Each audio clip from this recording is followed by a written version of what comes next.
When a security guard knocked on the door of room 2805, a loud gunshot rang out. 15 minutes later, Jennifer Fergate was found dead on her bed. While reported as a suicide, no one knows what actually happened. Jennifer's story is that of a tragic life cut too short, spoiled by conspiracy and drama. For starters, Jennifer Fergate is not even the victim's real name, and that's the least intriguing part about this case. It gets crazier by the minute, so stay tuned.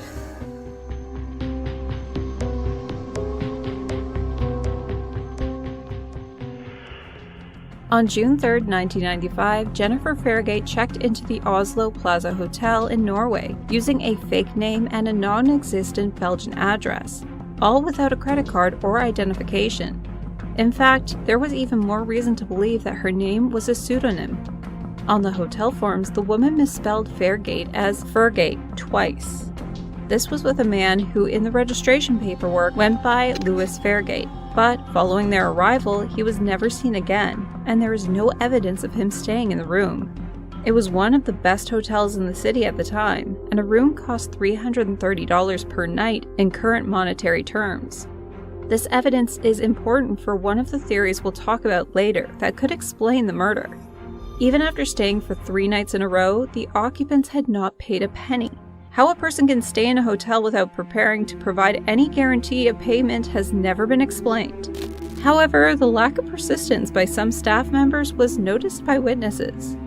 On June 2nd, which was a Friday, she called the reception and extended her stay until Sunday. The same day, she ordered room service. The food was delivered at 8:23 p.m., and this was the last time she was seen alive. The room service attendant accidentally took the food to 2804 instead of 2805, the room across the corridor. The mistake was cleared up and the food delivered to the mystery woman directly opposite. She gave a massive tip of 50 kroner, around $8. During her stay, 3 attempts were made related to the missing payments. The last message was sent at 7:36 p.m. on June 3rd, which someone in the room was confirmed to have read. Whoever it was pressed the button on the remote control to acknowledge the message. On the same day, hotel security went and knocked on Jennifer's door. Upon knocking, the person was greeted with the sound of a gunshot. He got scared and ran to get the head of security, which was obviously a wrong move. It wouldn't be the last either. Returning after 15 minutes, security personnel opened the door, which was double-bolted from the inside to an absolutely rancid smell, and found Jennifer Fergate dead on the bed with a gun in her hand. Right off the bat, the evidence began to contradict itself. After police arrived, they first assumed it was suicide, and there was a gun in her hand and a single bullet in her head. However, she had no purse, toiletries, or passport. All of the labels had been removed from her clothing, and she seemed to only pack clothes for her upper body, not trousers, skirts, or dresses. There were really 2 mysteries: who she was and how she died. There are just so many bizarre little details in this case. It is still unclear how she even got a room here, as just checking her in with absolutely nothing broke almost every single hotel policy. The police then investigated her death as a murder for the next few weeks, but finding nothing, relabeled her as a suicide to close the case, destroying all the evidence and buried her in an unmarked grave. Investigators also never checked hotel security footage to even see who was coming and going by her room. Her gun was also found to be a pistol classified as an assault weapon, and its serial number had been professionally removed. An attaché case there also contained 25 live rounds for the pistol, but nothing else. When recreating her potential suicide, it was deemed virtually impossible. Fergate was found holding the gun opposite-faced, with her thumb on the trigger and the shot entering from the front of her forehead. After considering the fact that this was an assault weapon with heavy recoil, her small stature and lack of fingerprints, and the fact that she had no gunpowder or blood on her, especially on her hands, investigators deemed that she could not have possibly shot herself. She certainly could not do so with an unstable grip, while holding onto the gun and keeping it in her hands perfectly clean.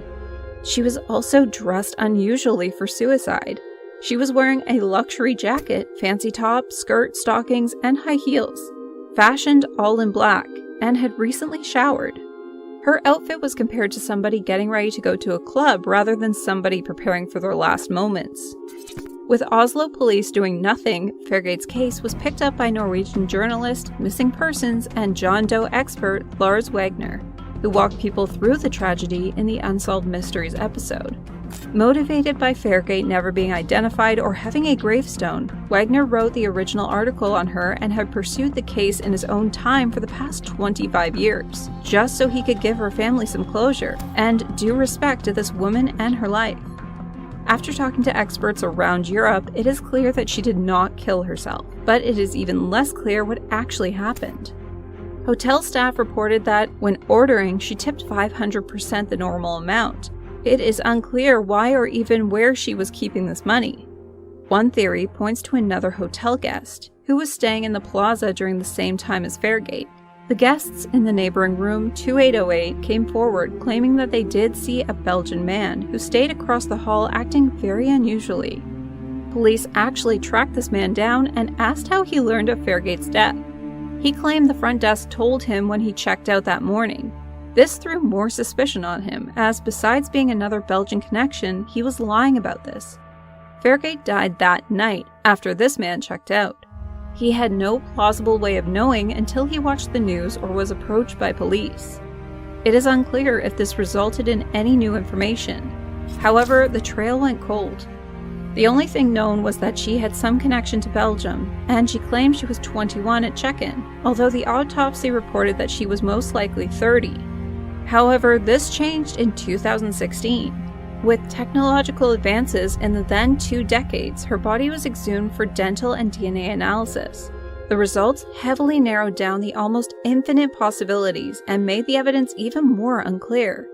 Her DNA resulted in a full genetic profile, her heritage, and her age. The hotel staff claimed that she had a slight East German accent and spoke both German and English. This claim was later confirmed in 2016 that she had Eastern German ancestry and was most likely 24 years old. Over the past 2 decades, self-proclaimed investigators have come up with many theories about Jennifer Fergate. 2 theories that people agree on center around the belief that Fergate was a professional in the criminal underworld. She was heavily involved in international drug smuggling, or she was a high sought-after sex worker. Both of these explain the weird timeline and her extended periods away from the hotel, as well as her ammunition stash, a possible accomplice checking in with her, and the violent business causing her death. However, this does not explain how she got into the country or hotel with no passport or identification, why nobody has ever recognized her, or her strange behavior and luggage. The most popular theory answering who Jennifer Fergate was, supported both by experts and the public, suggests involvement in espionage. Specifically that she was either an international spy or a contract killer and was executed for her work. This does explain almost everything: her lack of identification, how she got a room for free, her weird behavior, her gun and ammunition, her never being recognized, and the reasoning behind her murder. This is also supported by the fact that Norway, being a major peacekeeper in the UN, was using the best hotel in the city, the Plaza, for international negotiations. The Plaza Hotel specifically was being used for then secret peace talks between Israel and Palestine around the time Fergate was there, giving a motive for spying. This also supports the point that no family members ever came forward because their home government would usually keep them financially secure and well off as long as they never came forward. The only thing this cannot explain is why no former friends, classmates, partners, etc. ever came forward saying they knew her either. There is still no solid evidence on the explanation, and the only way to find the truth is if someone comes forward identifying her. There is only one thing for certain: this woman, whoever she was abandoned during her life and died in the loneliest way possible, and she absolutely deserves the respect of having a gravestone with at least her name on it. Which one of these theories do you find the most authentic? Do you have any idea what could have happened to Jennifer Fergate? Let us know in the comments. And if you enjoyed the video, don't forget to like and share it with your friends. Make sure to subscribe to this channel for your regular dose of whodunits. And we'll see you in the next one. Until then, stay safe, stay warm, and don't get any crazy ideas.